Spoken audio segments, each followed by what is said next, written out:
How's it going, YouTube? Please help us out. Like this video and subscribe to the channel if you haven't already. Tap that little bell. Every time we go live, you will get notified. We're recapping Tuesday's action. Up next, Brandon Woodruff, my man. We will definitely take that start in your return. Welcome into Fantasy Baseball today on Wednesday, June 29th. Frank Stampfl joined by Scott White and Chris Towers.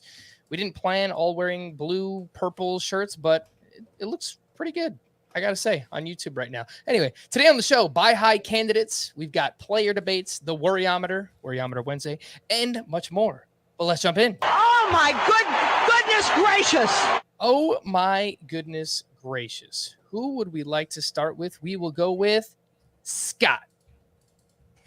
All right, I think we need to have a little talk about Tarik Skubal, because Tarik Skubal was bad on Tuesday. Bad for the fourth start in a row. Frank, how many earned runs has he given up in those four starts? 18. 18. A lot of earned runs. Here's something else I noticed about those four starts for Tarik Skubal. Well, the line, just to put it out there, the line on Tuesday at San Francisco, 3 earned runs in 4 2/3 innings with 4 walks and 5 strikeouts.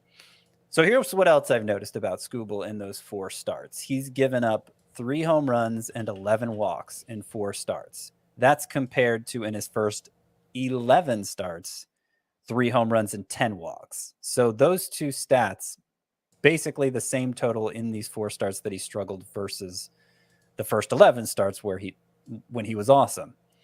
And so I think, I don't know specifically what he's doing, but a lot of this feels like regression because his home run rate and walk rate in those first 11 starts was just such an outlier that there's no way any pitcher, he's not Greg Maddux. He's not going to be able to sustain that for over the course of the full season. I will note that even with some home run and walk regression that he's seen here recently, all his ERA estimators are still excellent. The FIP, the XFIP, the xERA. So, the quality of contact has been strong.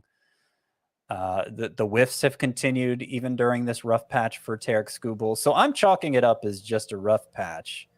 I know he wasn't the most decisive breakout early on. We had some doubts about him, but I'm not ready to pull the plug on him after these 4 starts. I think if somebody in your league is freaking out about it, it might be a good opportunity to buy.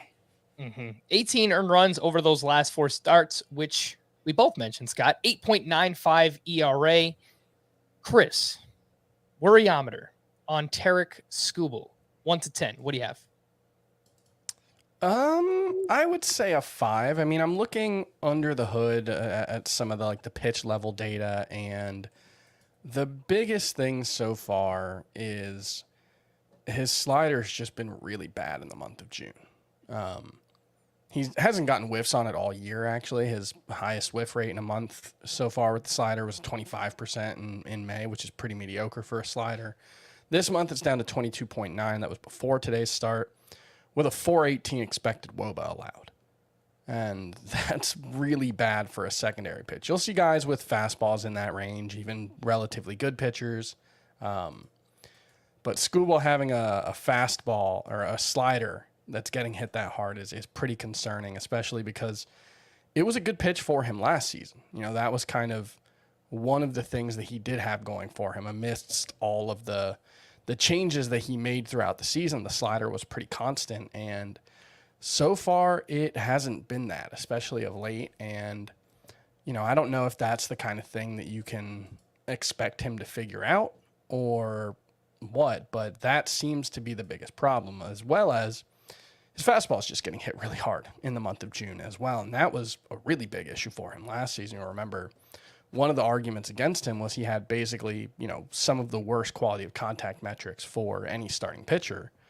And all of a sudden, he's up to a 384 expected WOBA on contact for the season. That's still a lot better than 455 from last season, but still, starting to creep up. 41% hard contact rate.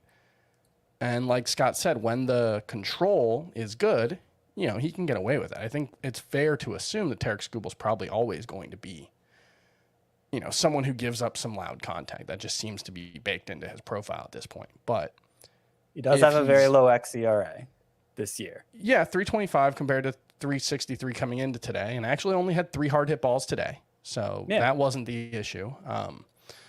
But yeah, that, it could just be one of those things where the margin for error is relatively slim.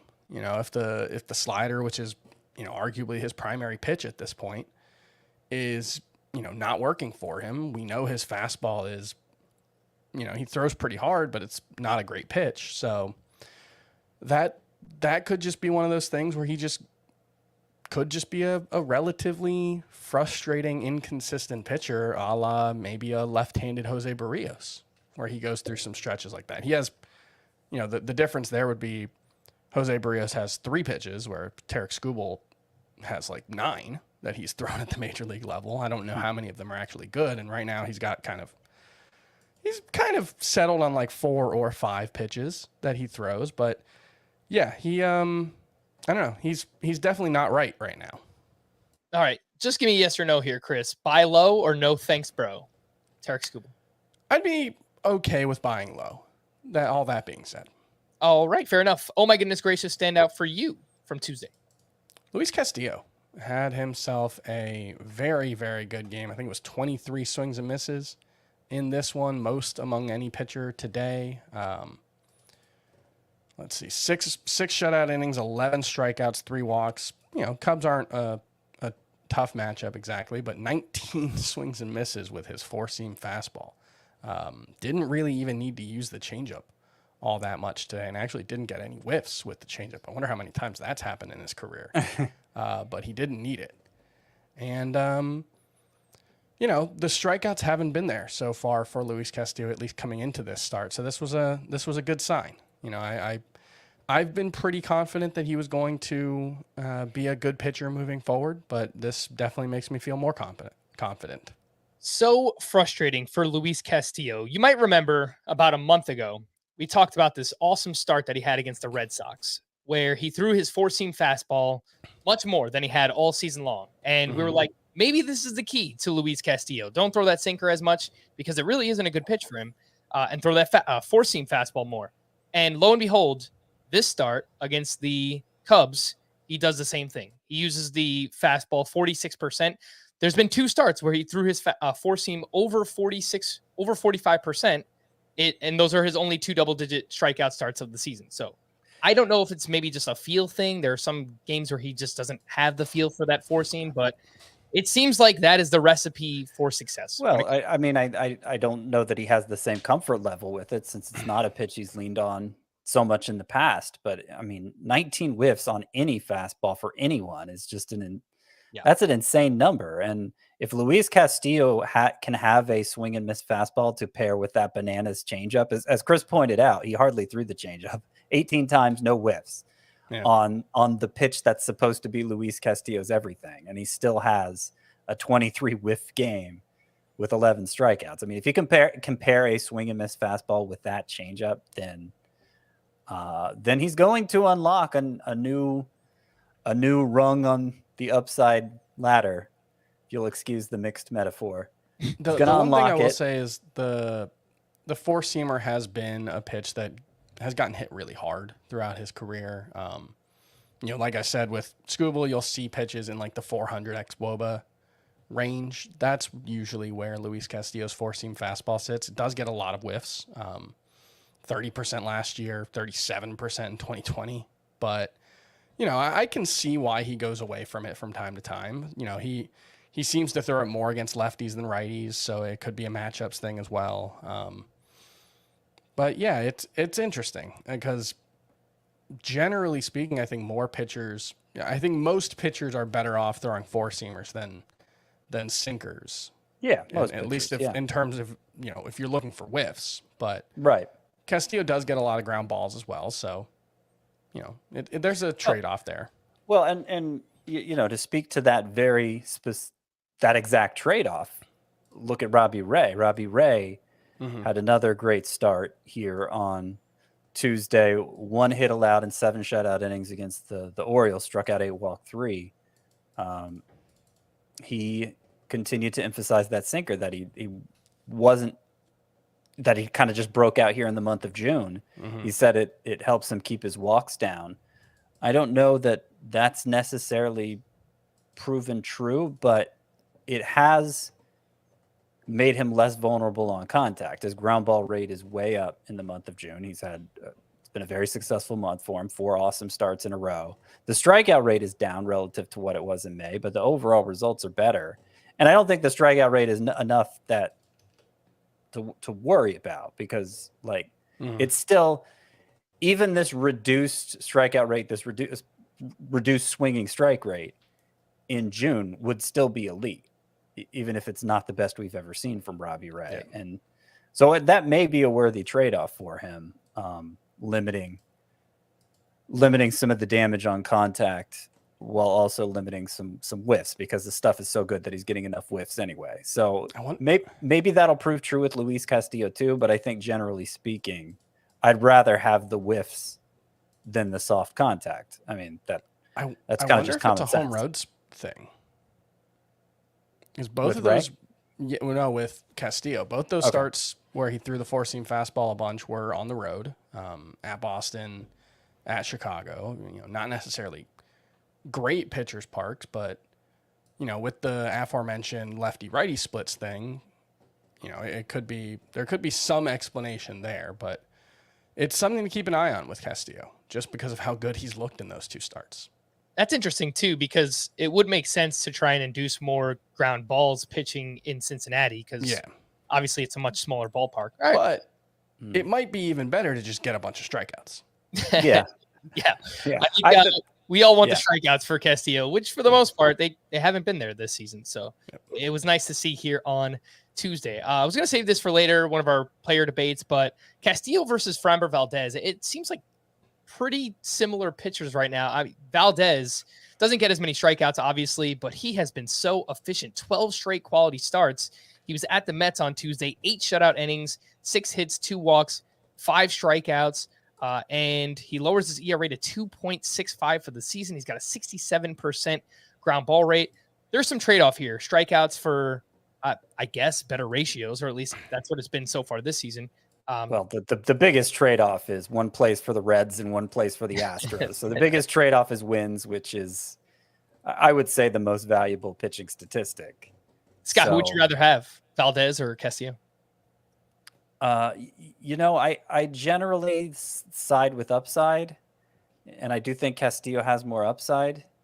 And I'm stalling because I want to see how I have them ranked, and I do have Castillo ahead of Framber Valdez, but I may be inclined to change that based on what I just said, particularly when we're already in the throes here of 2022, and we know one of those teams is really bad and one of those teams is really good. We're not guessing at it at the start of the year, so I'm going to say Valdez.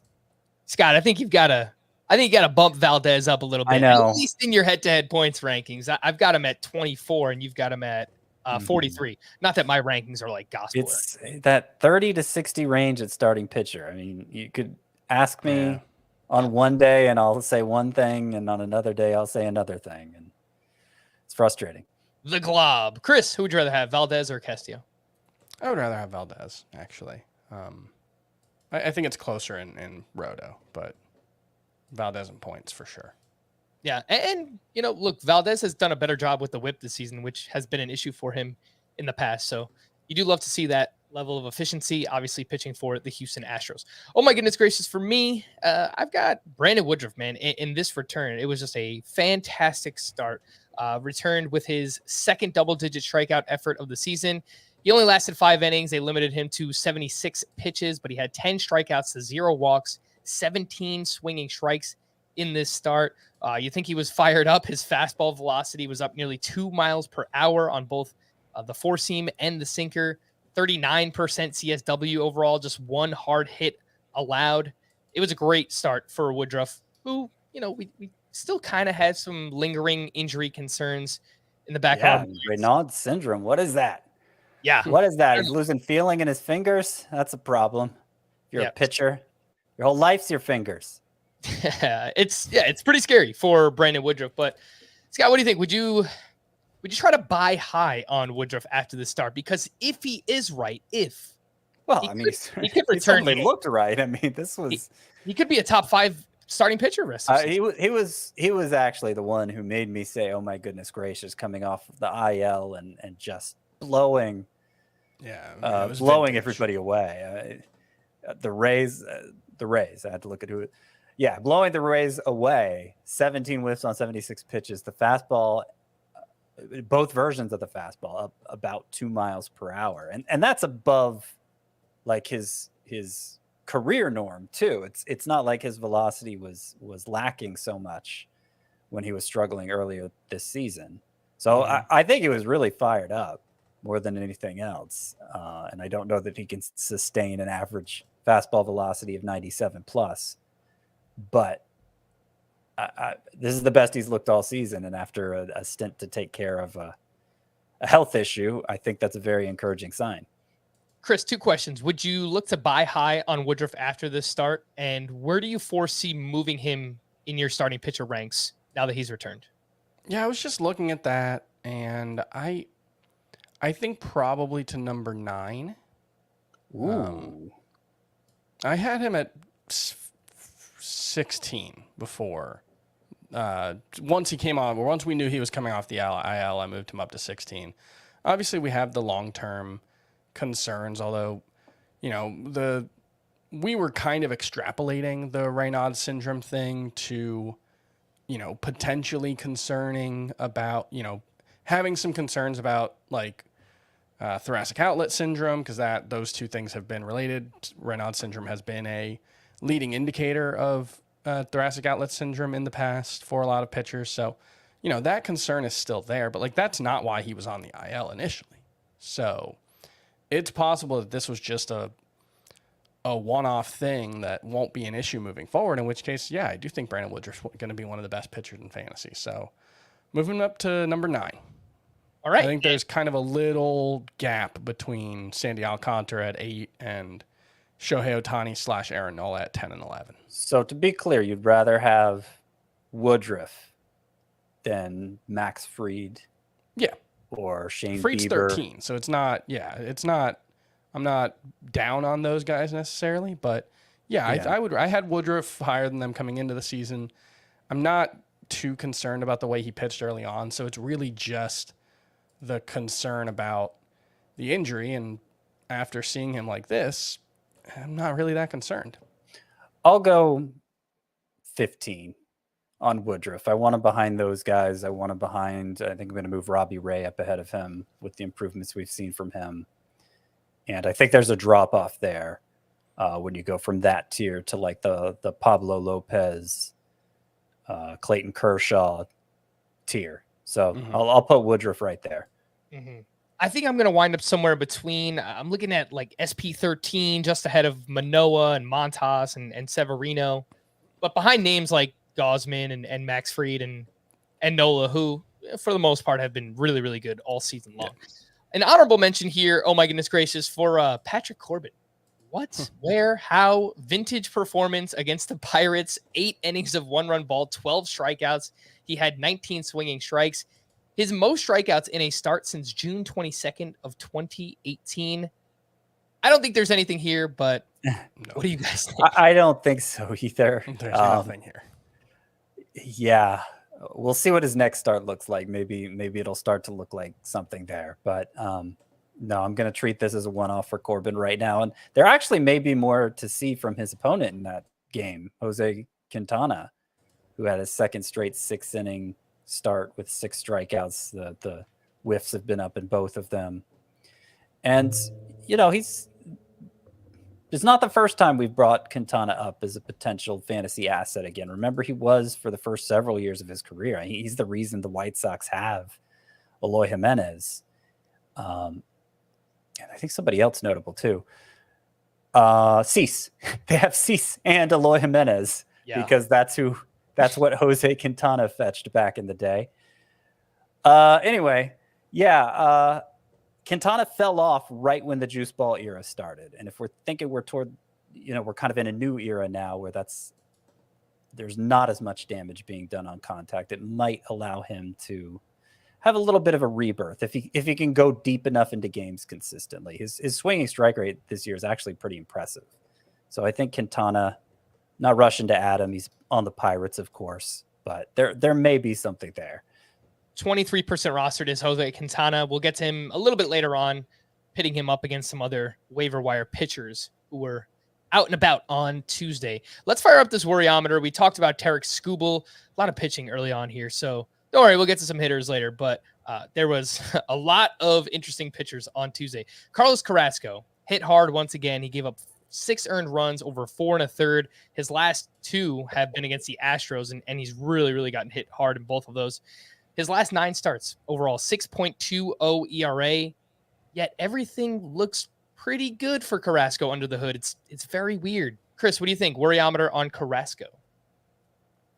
I think you have to be like a 7. It's possible that we're witnessing. I mean, Carlos Carrasco is, I think, much older than most people realize. He's 35. Because he had a lot of injuries and he was kind of a late bloomer. So I do think you have to be concerned that he's just kind of falling off. And, the strikeout rate is kind of pedestrian now, 23%.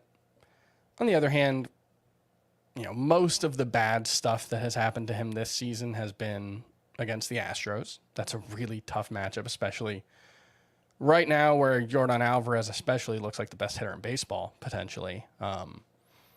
But, before that, he had a pretty good 4-start stretch to open June. So I don't want to overreact too much. He's not inside my top 40 anymore. He was before this. It's harder to justify that now. So, yeah. Scott, are you still looking to hold Carlos Carrasco? He's 94% rostered, but again, an ERA over 6 over his last 9 starts. My faith is shaken. I was pretty high on him coming into the year, and at first that looked like a good call. And, I'm sure anybody who listens regularly will know that among my favorite stats for pitchers are swinging strike rate and xFIP, and those both still look good for Carlos Carrasco. They both look a lot better than his ERA does. So just if I abide by my usual process, then I should still have faith in Carlos Carrasco. But given all the physical issues he's had, including this year, I'm not feeling great about him anymore. He's a top 60 pitcher for me, so just by virtue of that, you probably should hang on to him. But it's not, if it's a shallow league and you're looking to pick up somebody else interesting, I wouldn't have a problem with that. Would you drop him for, say, John Gray if he was available? I would. Yeah, I'm really excited about what John Gray's been doing. All right. We will get to him in just a little bit as well. Last one on the worryometer. Carlos Rodon makes it 4 straight quality starts. Kind of weird to put him in this conversation because for the most part, he pitched well. 6 innings, 1 run, 4 strikeouts. However, the fastball velocity down 2.5 miles per hour in this one. Swinging strikes were down.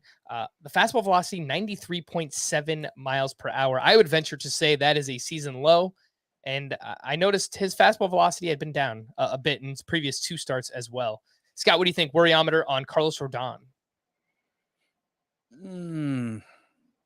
1. I went through my worried phase with Carlos Rodon earlier this year. His velocity can fluctuate at times. But obviously he came back with a vengeance after that stretch of multiple starts where the strikeouts and whiffs were way down. And so I'm not gonna panic this time around.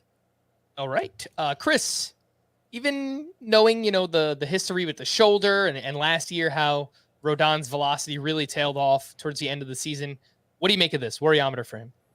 Yeah, I mean, he's probably made about as many starts as he did last season, right? What did he end up with, like 20 starts last year? 24, so, about 60% of the way there. But, he's probably not far from this point when his velocity started to fall.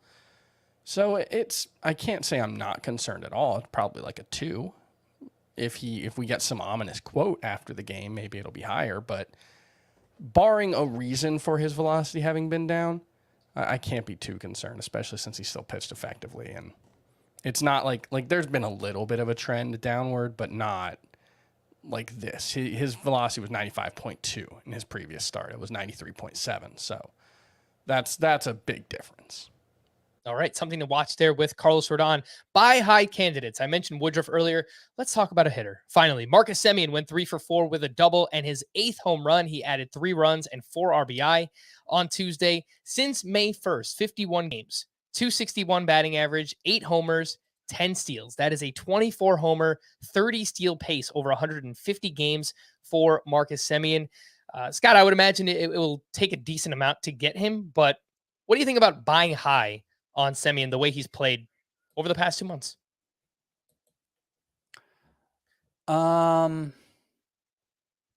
It's, I guess that's fine. I look, he's still a top 10 second baseman shortstop for me rest of season. So if you want to buy him as that, I'm going to be okay with it. I still have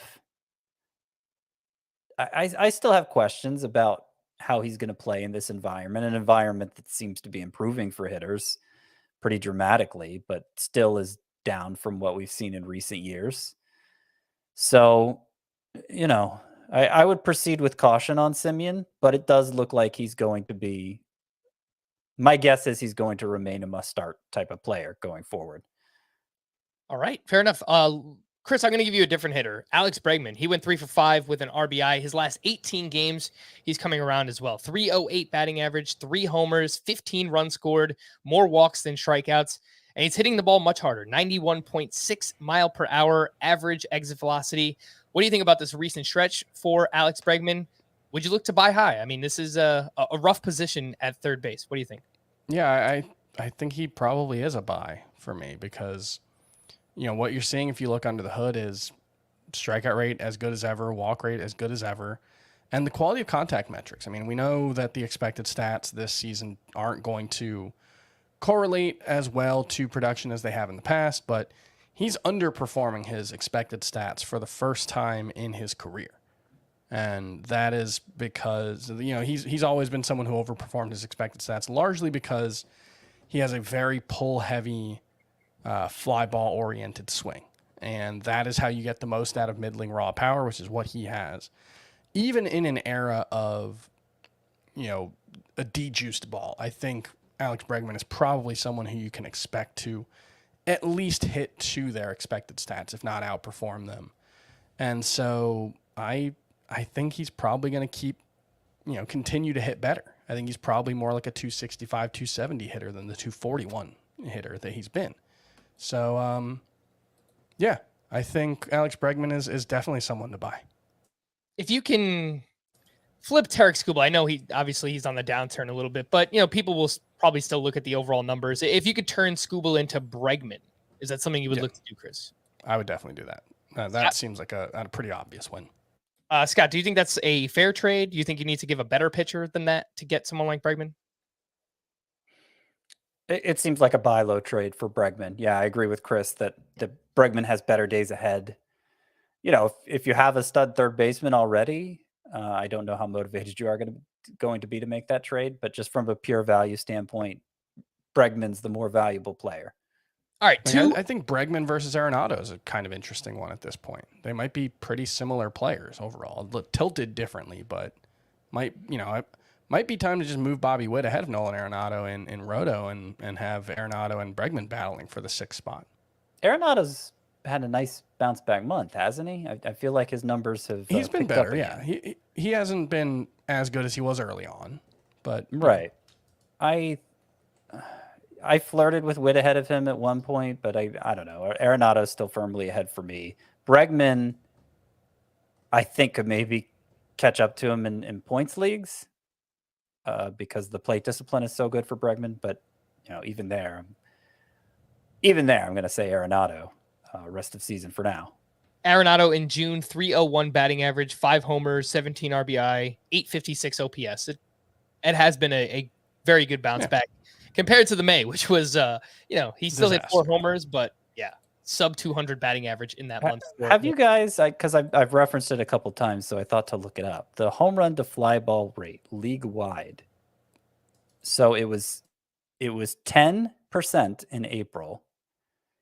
It was 11.4% in May, and here in June, it's 12.2%. That is a dramatic increase over the course of the season. 12.2% is still lower than what we were looking at during the juice ball era, but it's higher than pre-juice ball era. So, so it's higher than like 2015 previously. So it's still a pretty home run friendly environment. We, that dramatic, and I don't think month by month home run to fly ball rate specifically changed that dramatically last year. So that might be the humidor effect that we've referred to. So you said, what was it in June? 12.2. So Started that would be 10 in April, 11.4 in May, 12.2 in June. So for a full season, that would be the lowest since 2015. Right. But, Pre-juice ball. But it would be above every season before that, basically. So, yeah, I think that feels like, I don't know, I don't want to get into it again, but it feels like a decent equilibrium has been reached in June. It just, moving forward, we might have to deal with awful April offensive numbers every year if we keep this up. That would explain my roto teams that have flipped from pitching heavy to hitting heavy. And, my default the past couple months has been to present, sell high on pitchers to buy low on hitters. And now maybe we have to do the reverse again. Maybe we need to sell high on hitters and get some pitchers. I think it is worth remembering all your opponents are playing with the same league. So, that doesn't necessarily explain why your hitters are. They still have to perform relative to other hitters. Chris, we're on the same team, buddy. You're supposed to back me up. Okay. Sorry. You're right. Yes, thank you. That's exactly what I wanted to hear. All right, two other pitchers I wanted to bring up as potential buy high candidates. Shane Baz turns in another quality start. Not a quality start, solid start. He finishes 1 out away from quality. 5 2/3, 1 run, 6 strikeouts up against the Brewers. And John Gray, I mentioned earlier, now 4 solid starts in a row, 7 innings of 1-run ball, 8 strikeouts, 78% rostered. Still actually could be available in your league as a waiver wire ad. Scott, what do you think about buying high potentially on Shane Baz and John Gray? Look, I don't know exactly what that means. I mean, buying high is I get that it's kind of cute phrasing, but obviously just if we're taking it literally, it's always the wrong thing to do, right? Yeah, unless you think that these players are going to continue to perform well, and don't be such a pedant, Scott. But then you're not really buying high. I don't mean I think John Gray may be having the breakout season that a lot of us hoped he would coming out of Colorado. It took a while to get there because he's kind of had to rethink his entire arsenal now that he gets more movement on his pitches again, and because he had some health issues early on that kept setting back his progress. But last 6 starts now for John Gray, 2.39 ERA, 101 WHIP, 10.5 K per 9. And one of those 6 starts was pretty bad too, and he still managed to have those numbers. Strong swinging strike rate, the slider especially, a pitch that is known to get flattened at Coors Field sometimes. The slider especially has been getting a lot of whiffs lately for John Gray. And I'm pretty excited about it. Interestingly enough, somebody in the podcast for the People League bought high John Gray from me for Kyle Wright. And I hesitated. I think they're both part of that 30 to 60 glob at starting pitcher that I referred to. I ended up taking the deal. I ended up taking Kyle Wright, but it may be a situation where he kind of sold high on Kyle Wright and bought high on John Gray, and it may work out for him. Fair enough. Chris, I did just want to ask quickly about Shane Baz.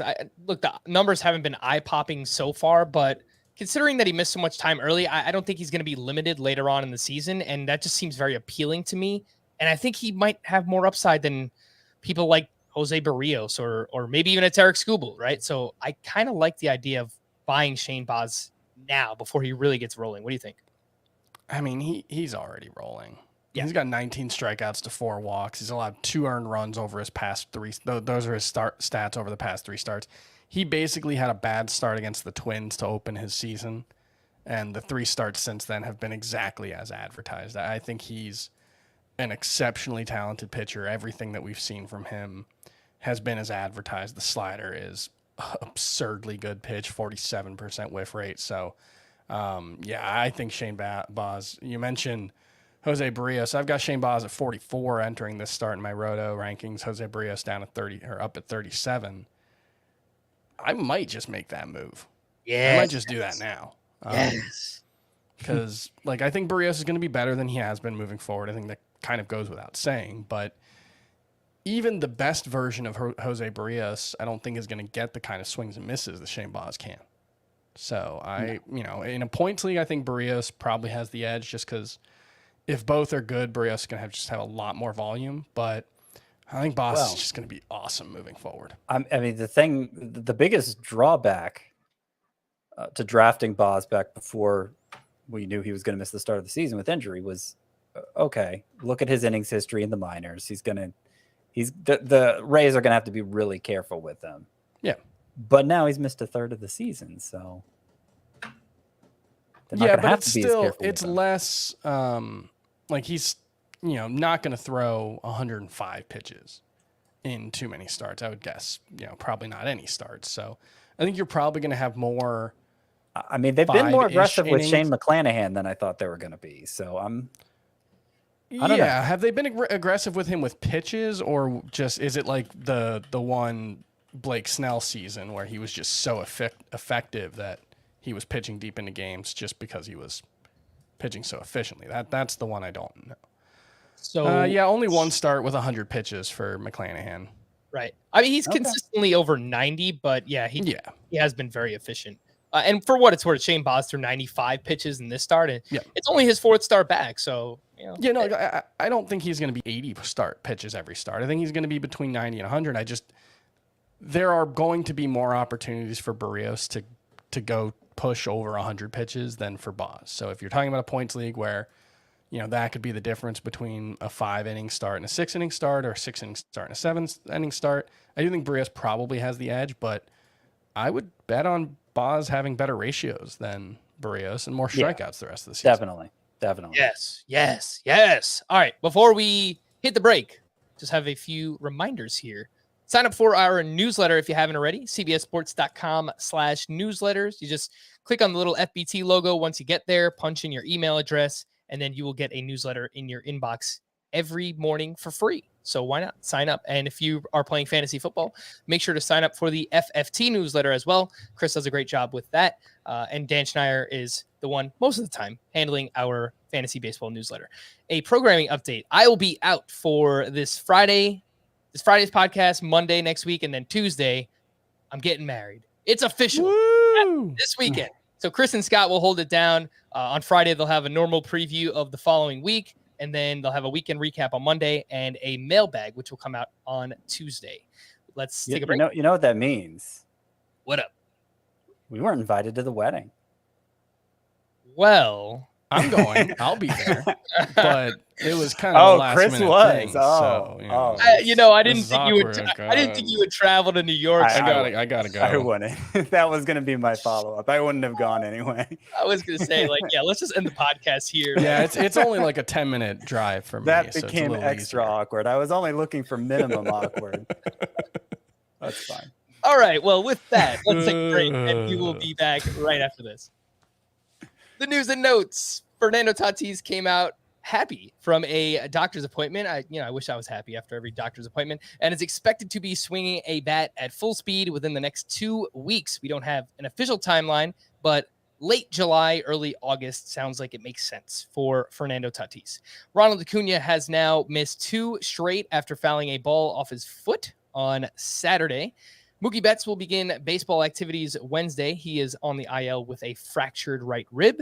Max Scherzer now scheduled to make his next rehab start Wednesday at AA, which means he likely won't return to the Mets this weekend.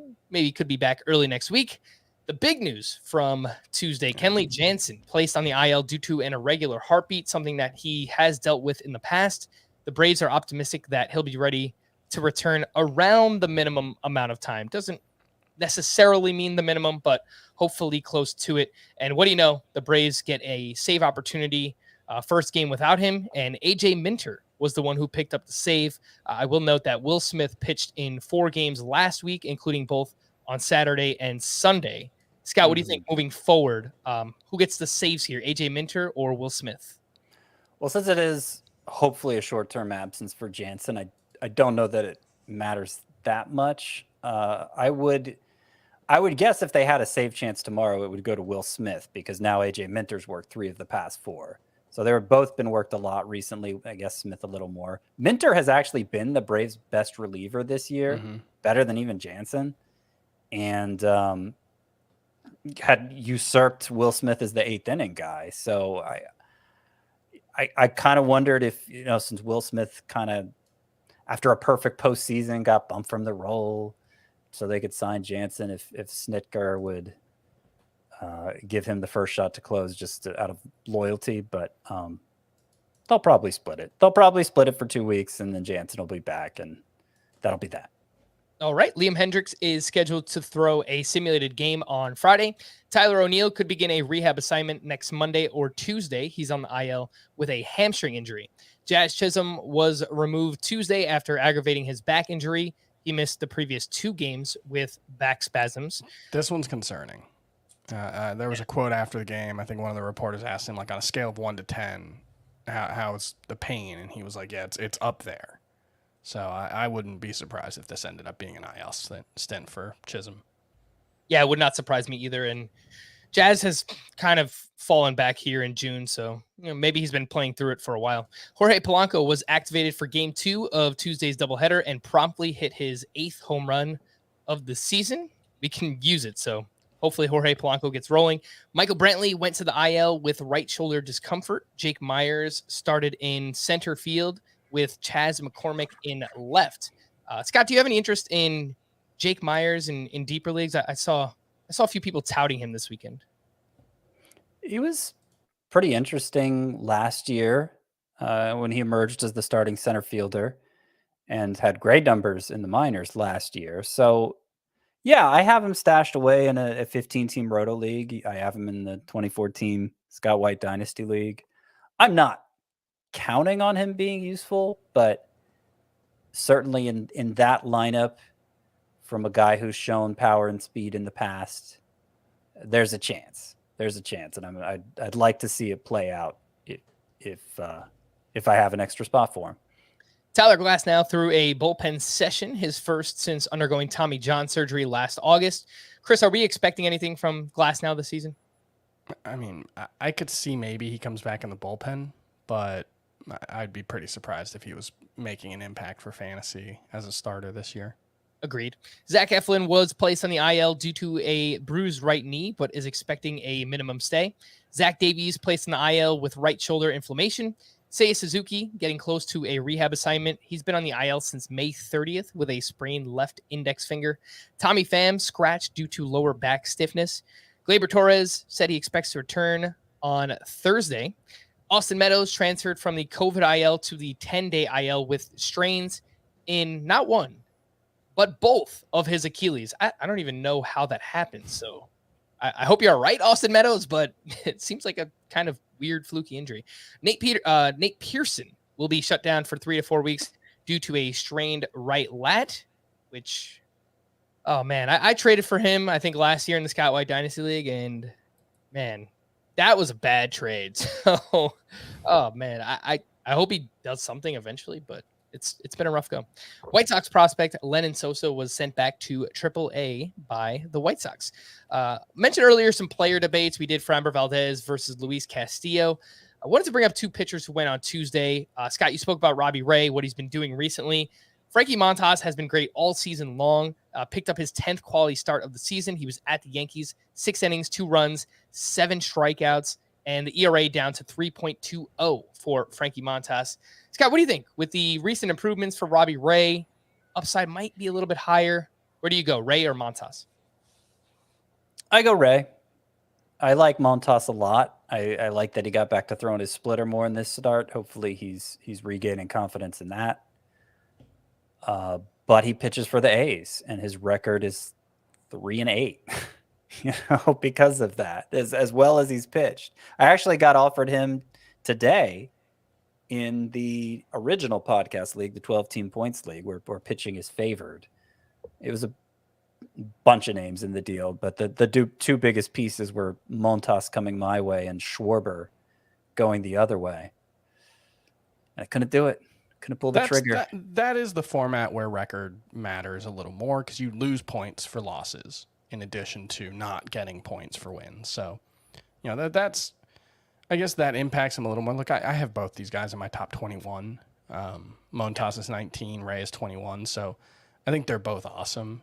But I'll go with Montas with a slight edge, but it's effectively a tie. All right. How about two outfielders here? Charlie Blackmon. This is kind of a floor versus ceiling debate, if you still think that Cody Bellinger has a ceiling. But Charlie Blackmon went 4 for 5 with a double, 2 runs scored on Tuesday. In the month of June, he's been very good. 311 batting average, 5 homers, 1 steal. Not hitting the ball as hard, but the results have been there for Charlie Blackmon. And then Cody Bellinger on the other side. He's hitting 211. He's got a sub 700 OPS, but he has 9 homers. He has 9 steals, still has a little bit of power, a little bit of speed. I just don't know that we're ever going to get back to the player he once was. Chris, what do you think? Maybe the high floor versus the potential ceiling, Charlie Blackmon versus Bellinger. I'll still take Bellinger, but man, it's rough. I don't really understand, like, the quality of contact for Bellinger's actually improved this season. 397 expected WOBA on contact. The problem is his WOBA is his expected WOBA is only 300 because he's striking out 30% of the time all of a sudden. Career high strikeout rate after even the bad 2020. His strikeout rate was very good. Last season, 27% was much worse, but this year it's gotten even worse, and I'm not sure I understand why. Like, his chase rate is a little worse, but his whiff rate is a little better. I think better days are ahead for Cody Bellinger. I do view him as a buy low, and the fact that he's hitting the ball better gives me some hope. But man, it doesn't. I don't feel good about it.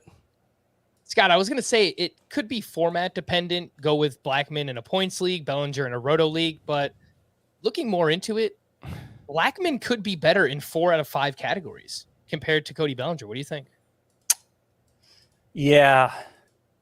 Look, if we were drafting for 2023, the season ended today, we're drafting for 2023. Give me Bellinger. Give me the upside. But at this point in the season, I feel like I can plug in Blackmon and feel pretty good about what I'm getting. While Bellinger, it just feels it's shooting for the moon. And I think I'd rather have Blackmon at this point. I'm just not confident at all in Bellinger's ability to turn it around, at least not mid-season. Fair enough. Let's rank a few waiver wire pitchers. Zach Plesac makes it 6 quality starts in a row, 1 earned run or fewer in 4 of those starts. He had 17 swinging strikes on Tuesday against the Minnesota Twins. He's 70% rostered. Jose Quintana, Scott, you mentioned back-to-back quality starts. He was at the Nationals. 6 innings, 1 run, 14 swinging strikes. He's 23% rostered. Ross Stripling has now allowed 2 earned runs or fewer in every start since rejoining the Blue Jays rotation. He is 62% rostered. And then Dean Kramer. I don't know what Dean Kramer is doing, but he's doing it. And really, all the Orioles pitchers, they've been pretty good. At the Mariners, 7 shutout, 4 hits, 2 walks, 5 strikeouts in this one. He's only 11% rostered. Scott, how do you rank these 4? Plesac, Quintana, Ross Stripling, Dean Kramer. You may have just done it. That may be the ranking for me. I don't love any of them. I kind of made a case to keep an eye on Quintana. Plesac, this stretch of quality starts has been. I think what's really made me take a closer look at it is the last 2. He's thrown a lot more sliders. It's his best swing and miss pitch, and they've been decent strikeout starts. So maybe that's something Zach Plesac can build off of, though I've obviously gotten burned by that in the past and am reluctant to dip my toe into those waters again. So those are my favorite two. Stripling's been effective, and his ground ball rate's up. I just Scott's don't. too nice to say it, so I'll say it. These guys all stink. None of them are in my top 80 starting pitchers. None of them are likely to be anywhere close to my top 80 starting pitchers anytime soon. I have almost no interest in any of them. Well, I want to speak on Kramer specifically because the commenters have been talking about him all show. I think everything I said about Tyler Wells yesterday, another Orioles pitcher, applies to Kramer, where there's nothing you can really point to in the stat line and say, okay, this is why this guy's succeeding. He doesn't miss a lot of bats. Fly ball rate is very high. I think he's just managed to avoid the long ball for now, but that's going to catch up to him sooner than later. So I would steer clear of Kramer. Look, sometimes these things happen, and that's not to say that like Kramer isn't decent. That's not to say that Zach Plesac, like, these guys are all talented, but to a certain extent, there's a bit of a random number generator aspect to Major League Baseball results.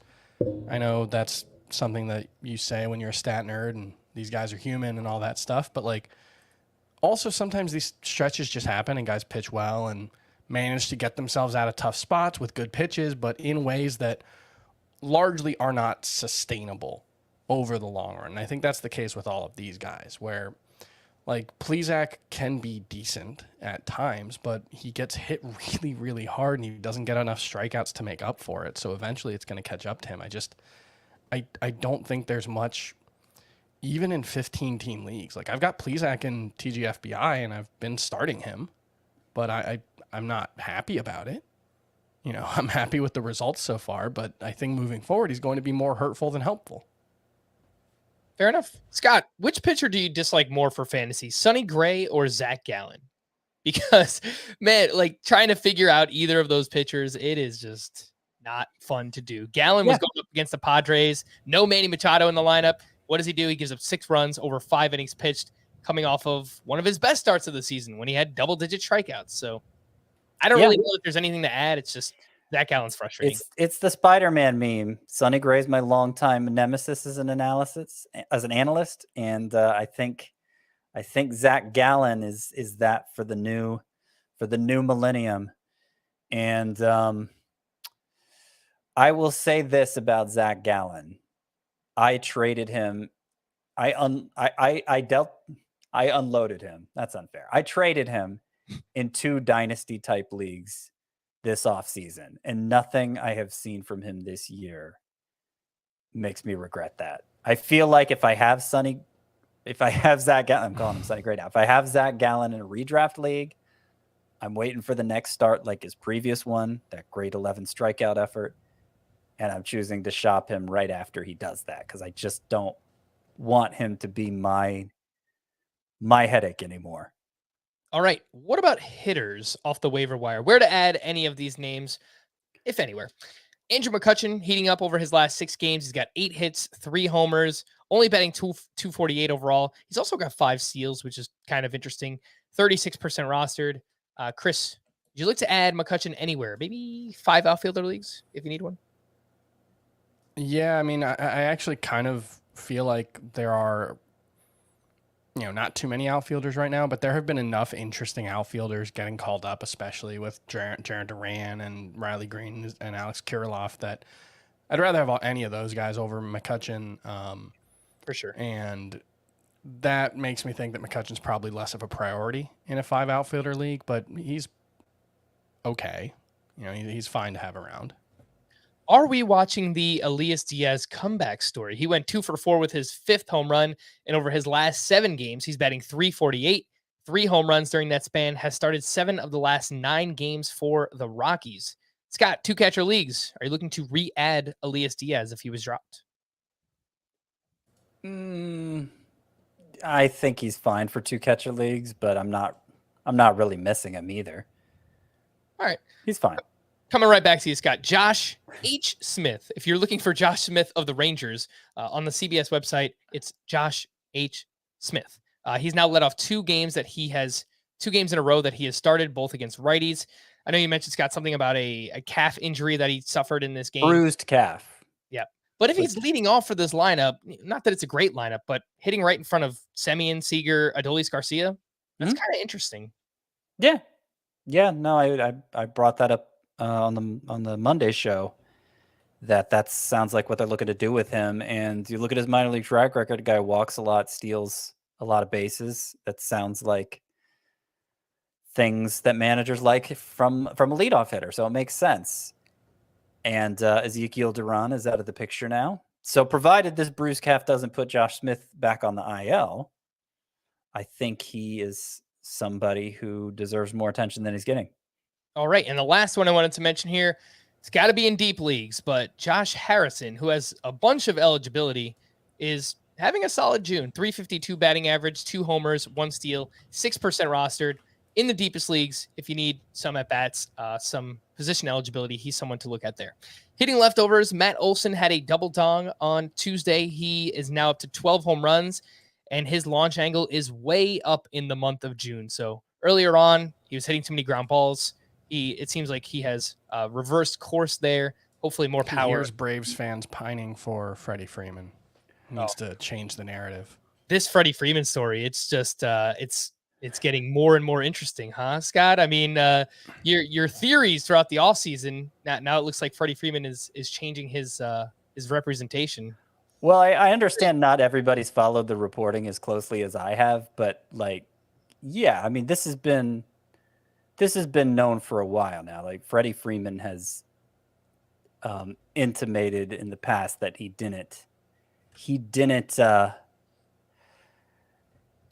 he wasn't clear enough in expressing his desires to his agent. I haven't seen an exact quote, but that's been reported already.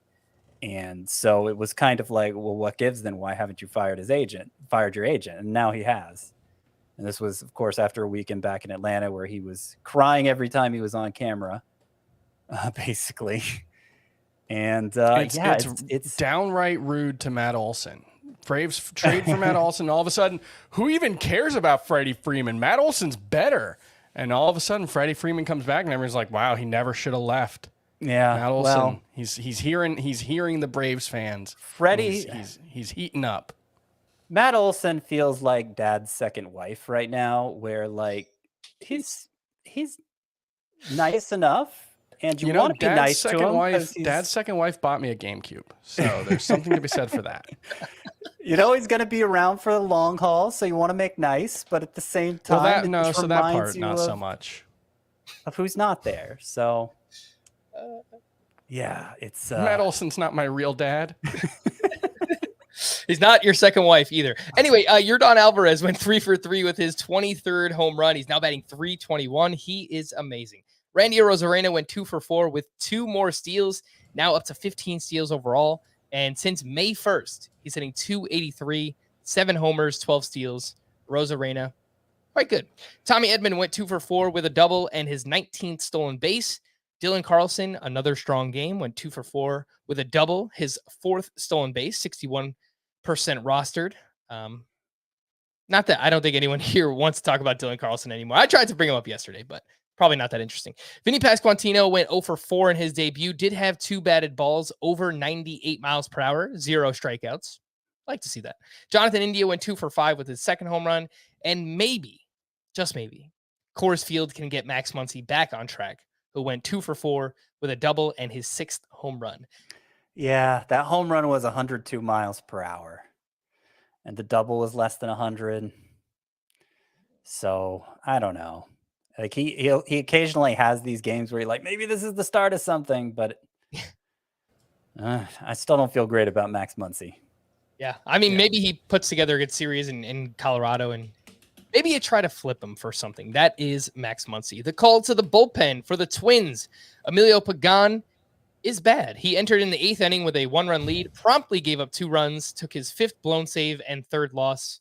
I think we are getting dangerously close to Yohan Duran just being used as a closer, or at least I hope so. For the Guardians, Emmanuel Clase on the other side of that game picked up his 18th save, his 11th in the month of June. For the Nationals, Tanner Rainey picked up his 11th save. For the Yankees, Clay Holmes gave up 2 hits and an unearned run, but picked up his 13th save of the season. Enjoy it while you can, Clay Holmes. I'm just kidding, kind of. For the Red Sox, they were up 5-4 entering the 9th inning. Tyler Danish started the inning. He gave up a hit and a walk. He was relieved by Hansel Robles, who then gave up a game-tying RBI single to Bo Bichette and then a walk-off single to Vlad Jr. If only they had Tanner Houck in this game. For the Brewers, Josh Hader struck out the side for his 23rd save. For the Cardinals, they were up 5-3. Gallegos used in the 8th. Ryan Helsley then picked up his 6th save of the season. For the Reds, Hunter Strickland gave up a hit, but picked up his 4th save and has the last 2 saves for the Reds. He's 5% rostered. Yeah, this one's a tough one, man, because Strickland has pitched better as of late. I think in deeper leagues, if you need saves, you could look at him. But Scott, as we've mentioned, Alexis Diaz could be activated on Friday. So I don't know whether to act on this or not. I'm not the closer whisperer, so I don't know who is, but my guess is right now in the latest bullpen report that was up on the site Tuesday is I'd rather roster Alexis Diaz than Hunter Strickland, despite David Bell's suggestion that he's going to turn to Strickland more in the 9th inning. I just think the gap in production is too much to overcome. And I don't know how long it'll take, but I think Alexis Diaz will eventually be the one getting the majority of those chances. For the Giants, Camilo Doval recorded the final 4 outs for his 12th save. And for the Mariners, Paul Sewald pitched a clean 9th for his 7th save of the season. 39% rostered. If you need saves, some strikeouts, Paul Sewald widely available. To stream or not to stream, let's start with Wednesday. Mitch Keller at the Nationals. Paolo Espino versus the Pirates. Zach Greinke versus the Rangers. Dane Dunning at the Royals. Chris Flexen versus the Orioles. Dylan Bundy at the Guardians. Andre Palante versus the Marlins. And Justin Steele versus the Reds. Keller, I think, is number 1. And then Dunning is probably number 2. Flexen and Steele are okay, but I don't love them. Sounds about right. None of them are that exciting. I'd probably go Dunning 1, but whatever. All right. On Thursday, we have Chris Archer at the Guardians, Adrian Hauser at the Pirates, JT Brubaker versus the Brewers, Graham Ashcraft at the Cubs, Kyle Hendricks versus the Reds, and Mitch White versus the Padres. Ashcraft is definitely my choice here. I had him in the 10 sleeper pitchers for this week after really strong effort his last time out. That 100-mile-per-hour cutter. I could see Kyle Hendricks having a very good start in this one. Yeah, he's been better since rejoining the rotation. I think Adrian Hauser, whatever. He's the ultimate streamer, and this is the right matchup to do it in. We're going to wrap there. For Scott and Chris, I am Frank. Thank you all for listening and watching Fantasy Baseball today. We'll be back again tomorrow. Bye-bye.